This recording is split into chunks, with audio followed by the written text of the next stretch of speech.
नमस्कार।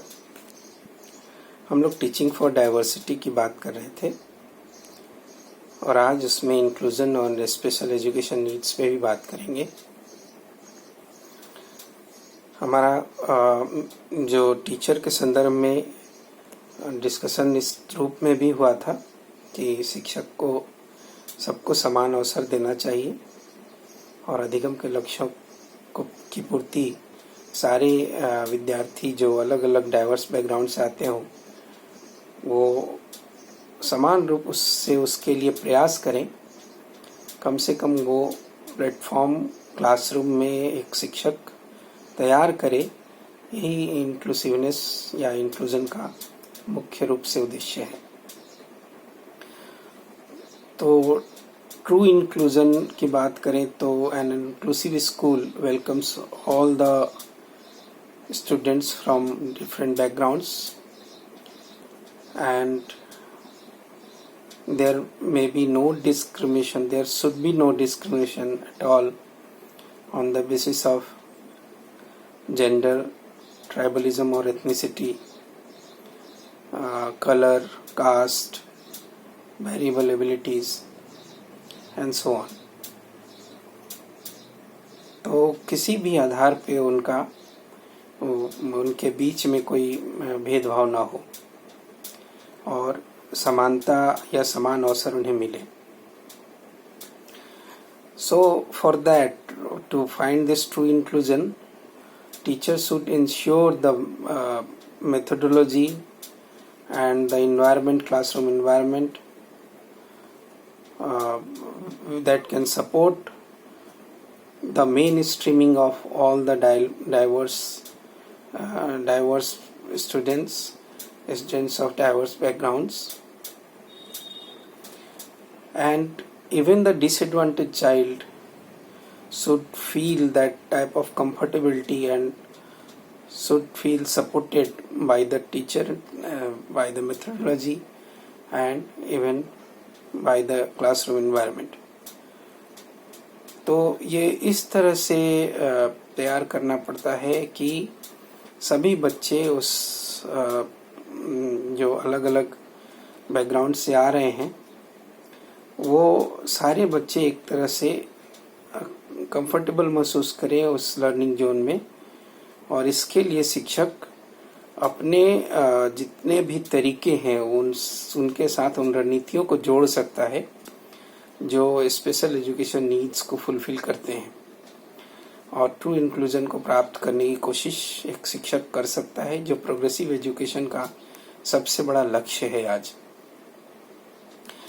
तो इसके लिए जो पहला टीचर को करना चाहिए, प्रेजेंटेशन एकोमोडेशन करना चाहिए कि teacher presents his learning material, his content to the classroom, and each and every student of the classroom try to understand that, try to conceptualize that, and not one or two but every student should be given that type of opportunity to access the quality education given by that teacher। तो वो जो जिस तरह से प्रदान किया जा रहा है, जिन उद्देश्यों के साथ कोई भी विषय वस्तु प्रदान किया जाता है, तो टीचर का ये लक्ष्य होता है। टीचर हमेशा कोशिश करता है कि सभी छात्र जो बैक बेंचर्स हैं, फ्रंट बेंचर, इस कोने से इस कॉर्नर से दूसरे कॉर्नर तक सब कोई समझ जाए। तो इसके लिए वो प्रेजेंटेशन में क्या कर सकता है, अगर उसके क्लास में कोई डिसएडवांटेज चाइल्ड बैठा हो, वेरिएबल एबिलिटीज वाले चाइल्ड बैठे हों, और किसी जो एबिलिटी में उनमें कमी हो, तो उस एबिलिटी के प्रेजेंटेशन मोड को वो शायद नहीं समझ पा रहे हों। जैसे अगर विजुअल इम्पेयरमेंट है तो अगर कोई लिखा हुआ बोर्ड पे कोई प्रेजेंटेशन होगा तो जाहिर है उसे वो देख नहीं पाएंगे। तो इस तरह से हम लोग कह सकते हैं कि स्पेशल जो एजुकेशन नीड्स में ये सारी चीज़ें कंसिडर करने की बात होती है। और ये करने के लिए प्रेजेंटेशन का केवल एक मोड कारगर नहीं हो सकता है। तो प्रेजेंटेशन एकोमोडेशन में टीचर को नंबर ऑफ प्रेजेंटेशन मोड्स के बारे में जानना चाहिए, वो टेक्निक अपनाना चाहिए कि वो एक चीज को कई मोड में प्रेजेंट करने की योग्यता विकसित करे। And if a teacher gives lecture and thus and always try to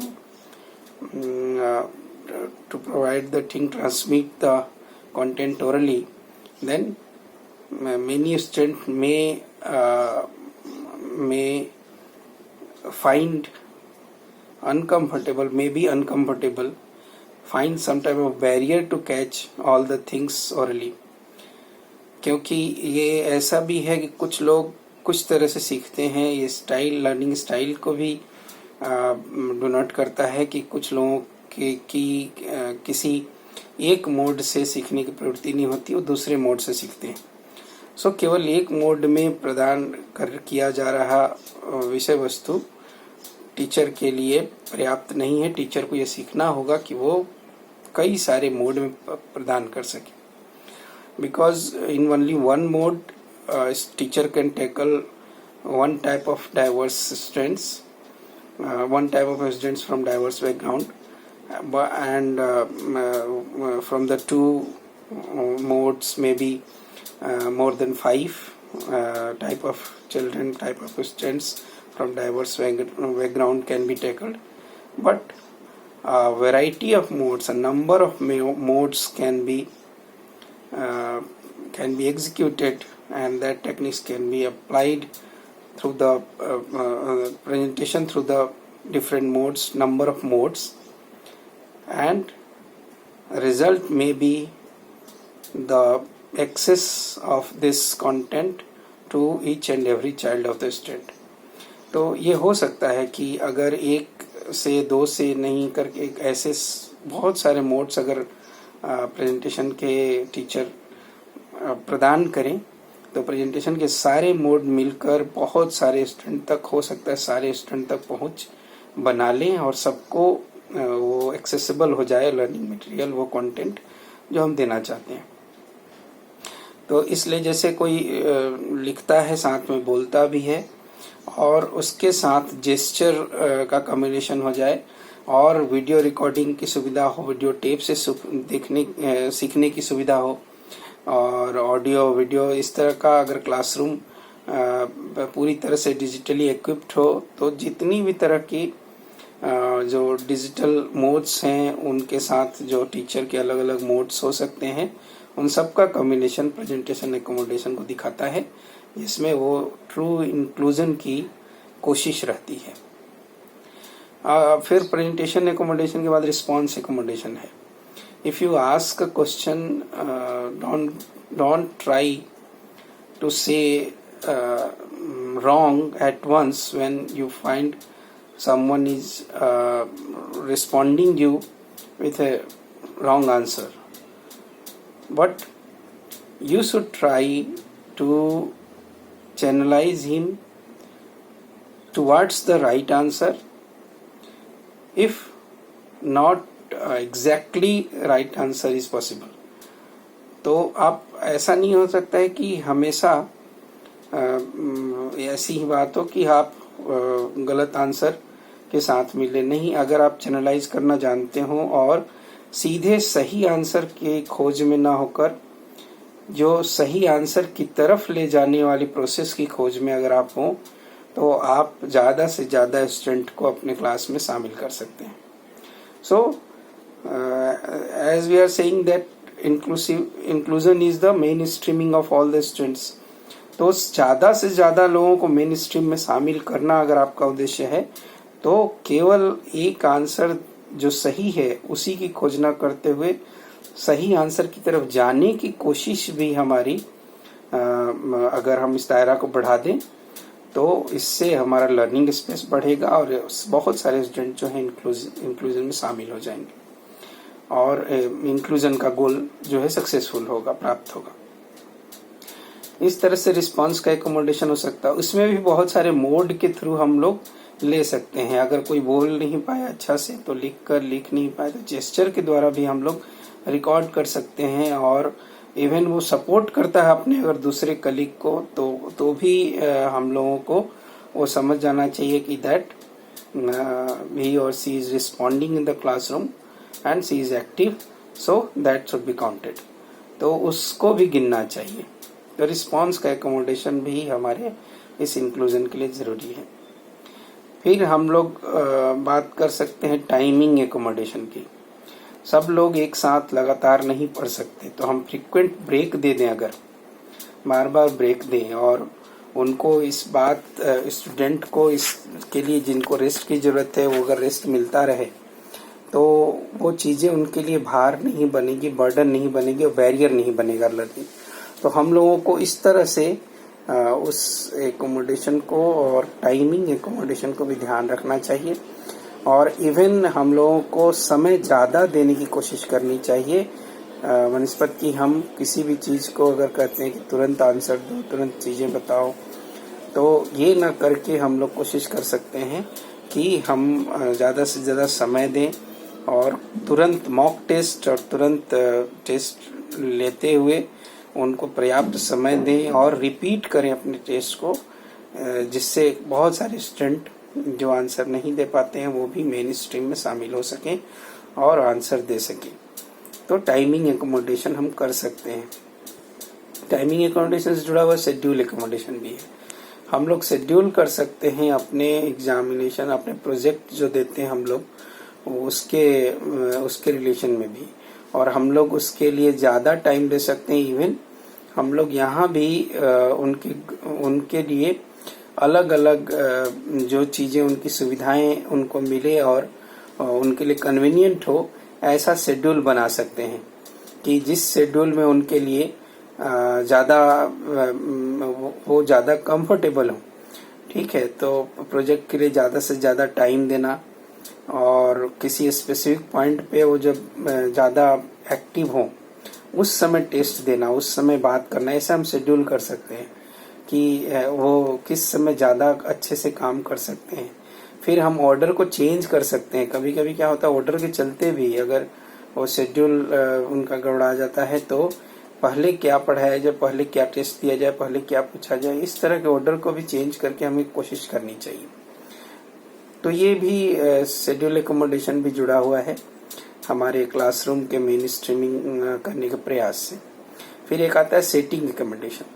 हम लोग क्या करते हैं कि स्टूडेंट के साथ एज ए टीचर आप उनको ग्रुप परफॉर्मेंस में सेट कर सकते हैं। स्मॉल ग्रुप में अगर वो अच्छा काम करते हैं और पूरे क्लास में नहीं कर पाते हैं तो आपको ये देखना पड़ेगा वो स्टूडेंट कहाँ ज़्यादा कंफर्टेबल है। तो एक स्मॉल ग्रुप बनाकर वहाँ उसके एक्टिव करने की कोशिश की जाती है। उसके अलावा कोई सामने ज़्यादा अच्छा से नहीं बोलता है, पीछे बैठाने से ज़्यादा बोलता है, तो वो उस तरह से बैठाना पड़ेगा। या फिर पीछे वो ज़्यादा अपने आप को अनकंफर्टेबल मानता है तो सामने लाना पड़ेगा। इस तरह से सेटिंग एकोमोडेशन होता है, जिससे हम इंक्लूजन का ये टेक्निक भी अपनाते हैं अपने क्लास में। उसके अलावा हम कुछ मॉडिफिकेशन कर सकते हैं, जैसे असाइनमेंट मॉडिफिकेशन हम कर सकते हैं।